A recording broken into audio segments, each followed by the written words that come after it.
Harapan Ana pada tahun tak ada. Ana mengharapkan agar persatuan ta'awun ni boleh pergi lebih jauh, bukan sahaja di Darul Mustafa. Maknanya persatuan ni bukan hanya kita dibina untuk di Darul Mustafa, tapi bahkan kita bina ni untuk kita dapatkan perkumpulan kita di Malaysia nanti. Sebab ta'awun ni bukan saja, maknanya bukan yang ada yang orangnya berjawatan saja digelar ta'awun, tapi sebenarnya ta'awun ni adalah untuk pelajar Darul Mustafa. Jadi kita semua ni adalah ta'awun. Seperti saya di luar pernah berpesan kepada Ana, kata, "Jak, mu lagi mu qiyam, jaga niatmu, pasang niat soleh untuk apa yang buat, dan yang keduanya mu pemudahkan usaha orang. Allah akan pemudahkan usahamu." Dia ayat gitu kan Ana. Jadi selama Ana duduk Yaman, Ana pegang dengan kata-kata dia, dan alhamdulillah Ana pemudahkan usaha orang. Allah tolong Ana. Walaupun sepayah-payah mana pun, insya-Allah akhirnya Allah akan tolong Ana. Harapan Ana kepada tahun, Ana tak mengharap tinggi sangat sebab Ana pun pendek. Saya jadi berayat. Ana harapkan tahun ni semakin lama semakin maju ke depan dan jadi lebih profesional lah. Dapat membantu pelajar-pelajar dan jadikan pelajar-pelajar kita lebih cemerlang dalam akademi dan dakwah khususnya lah. Bukan berhenti setakat yang kita nampak ni macam tahun dah gempak dah. Tak, sebenarnya belum lagi, banyak lagi kita nak melangkaui persatuan-persatuan yang lain. Tapi bukan niat kita untuk melebihi persatuan yang lain, tapi kita nak memastikan semua program persatuan berjalan lancar dan semua kehendak Habib Umar dalam persatuan ni semua berjalan lancar. Seperti mana kita tahu, kelulusan pelajar-pelajar yang keluar daripada Darul Mustafa banyak, tapi nilai ataupun prestasi pelajar Malaysia yang keluar dari Darul Mustafa agak menurun. Jadi kita harapkan tahun lebih lagi fokuskan kepada syakhsiah pelajar untuk jadi lebih improve. Nasihat Ana untuk semua pelajar Malaysia supaya ada dua sifat ni, at-ta'awun wa at-tafahum. Seperti mana yang dikatakan, nata'awanu fima tafaqna wa natafaham fima ikhtalafna, iaitu kita saling membantu di dalam perkara yang kita sepakati, dan juga kita saling faham memahami dalam perkara yang kita tidak sepakati. Dalam tahun, sebenarnya dalam Darul Mustafa ni, kita dengan kawan-kawan kita macam adik-beradik. Kadang-kadang kalau kita buat kelas idafi, kita panggil dekat Darul Mustafa ni, kita tak minta duit pun. Dan kita tak ada pun macam aku penat tu merojaah. Tak ada pun macam kita tak sampai hati. Kadang-kadang tak sampai hati. Kadang-kadang macam tak terlintas langsung pun nak minta duit dengan member kita. Sebab kita macam dah hidup sama-sama. Kita tak nak kawan kita susah. Dan Habib Umar tak nak kita sama-sama susah. Habib Umar pun dah gadai semua apa yang dia ada untuk kita. Jadi kenapa kita tak gadai untuk kawan-kawan kita yang sebenarnya kita pun tahu diorang pun bukan hidup senang. Kita tak tahu macam mana orang tu kehidupan dia, kecuali kalau kita letak diri kita dekat tempat dia. Segala khidmat yang antum buat semua akan berbalik pada diri sendiri.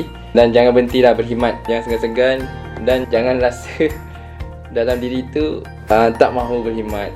Semua pelajar dapat support lah tahun ni dengan lebih baik, dengan lebih semangat lagi, supaya AMT, ahli jawatan kuasa yang akan datang, lebih teratur dan lebih semangat, dan bantu mereka dari segala aspek.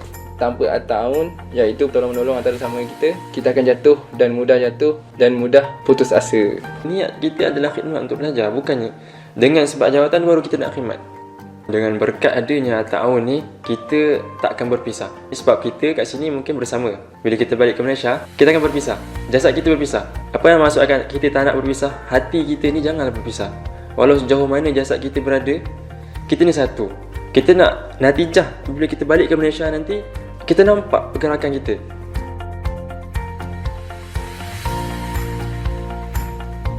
Nasihat Ana untuk belajar terima nasihat. Itu yang paling penting dalam organisasi ni. Kadang-kadang kita susah untuk terima nasihat.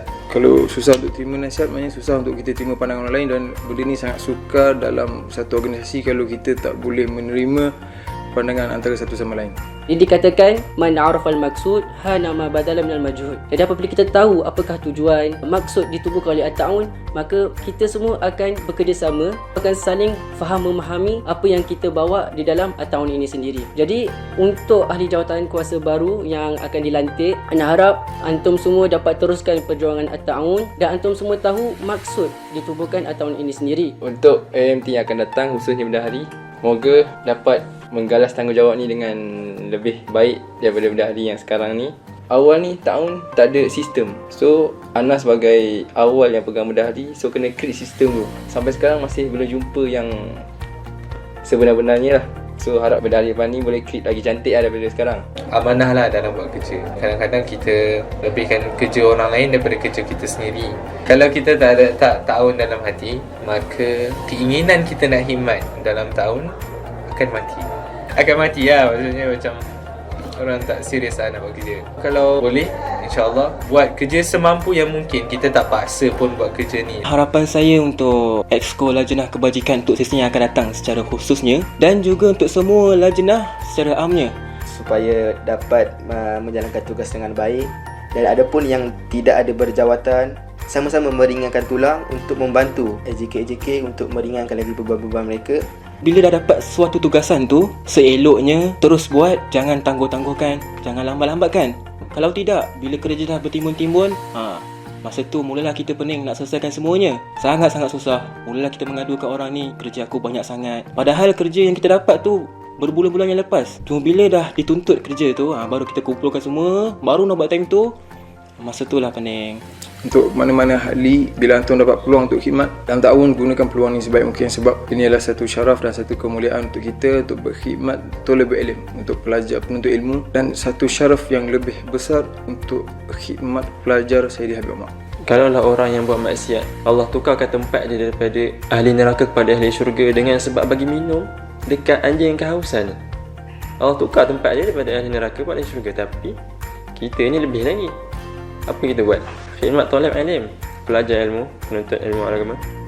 Bila kita pelajar agama. Tapi yang paling penting, siapa pun apabila mendapat jawatan dan tanggungjawab ni, satu yang dia kena letak dalam diri dia, sifat ingin berkorban untuk orang lain. Ini adalah perkara yang paling sukar. Sebab apa? Kita nak kena susun waktu kita untuk diri kita, kita nak susun waktu kita untuk mafasid salasa dan apa yang dikehendaki oleh Sayyidil Habib Umar, dan kita perlu aturkan diri kita dengan menguruskan apa-apa yang diperlukan. Dan untuk mana-mana pelajar, setiap kali antum melakukan apa-apa amal, terutama bila antum duduk dalam organisasi seperti tahun ni, sentiasa muhasabah antum punya niat. Sebab kadang-kadang kita ingat kita berkhidmat untuk pelajar, hakikatnya kita ingin dikhidmat. Paling penting sekali, yang paling penting sekali, setiap kerja yang kita lakukan, kita buat kerana Allah Subhanahu Wa Taala. Setiap kerja yang kita lakukan, ya betul. Setiap kerja yang kita lakukan, semua kita buat kerana Allah. Bukan sahaja kerja organisasi, kerja persatuan kita buat kerana Allah, tidak. Sama ada kita makan kerana Allah. Kita minum kerana Allah. Kita jalan kerana Allah. Kita mencintai kerana Allah. Kita menyayangi kerana Allah. Kita merindui kerana Allah. Kita menghalal kerana Allah. Menghalalkan hubungan saya dengan awak, lalu. Al-Faqih daripada dulu mungkin ramai nampak buat macam-macam program sendiri, mungkin buat ada grup dakwah sendiri, dan akhirnya tahun ni semua satu je. Al-Faqih harap pelajar Malaysia ni menggembirakan hati Sayyidil Habib Umar, kerana dengan kegembiraannya hati Sayyidil Habib Umar itu adalah wasilah untuk mendapatkan kegembiraannya Rasulullah SAW, dan di situlah kita akan dapat keridhaan Allah. Dan Al-Faqih harap tu je. Al-Faqih nak bersama antum semua mendapat keridhaan. Tak ada nak mencari keburukan sesiapa, tak ada nak mengaibkan sesiapa, dan tak ada pun nak memandang atau memperlekikan pelajar Malaysia dan yang lain-lain. Dan Al-Faqih harap pelajar Malaysia meningkatkan prestasi mereka dengan cemerlang, sehingga semua menampak bahawasanya pelajar Malaysia adalah pelajar yang layak untuk memegang panji dakwahnya Rasulullah SAW dan membawa pada negara kita, supaya kita dapat menyebarkan dan menyemarakkan lagi legasi dakwah pelajar Darul Mustafa. Wallahu a'lam. Doa lah dan minta maaf lah banyak-banyak kerana sepanjang 2 tahun yang Al-Faqih pegang tahun ni, mungkin banyak yang tidak berpuas hati, ada yang tidak dapat mungkin hak dia tidak diberi, ataupun mungkin ada yang nampak apa-apa keaiban atau kekurangan pada diri dia. Kalau ada rasa nak nasihat, nak beri, terus tafadhal lah. Al-Faqih memang suka sangat orang bagi nasihat kat Al-Faqih, sama ada benda tu sentak tak sentak, tapi dengan cara yang halus. Al-Faqih harap dan sangat suka orang yang datang memberi nasihat, sebab itu menunjukkan kasih sayang dan ukhuwah antara kita, menunjukkan kita prihatin kepada sahabat-sahabat kita, dan itulah maksudnya ukhuwah antil jannah, yakni ukhuwah kita sampai ke syurga.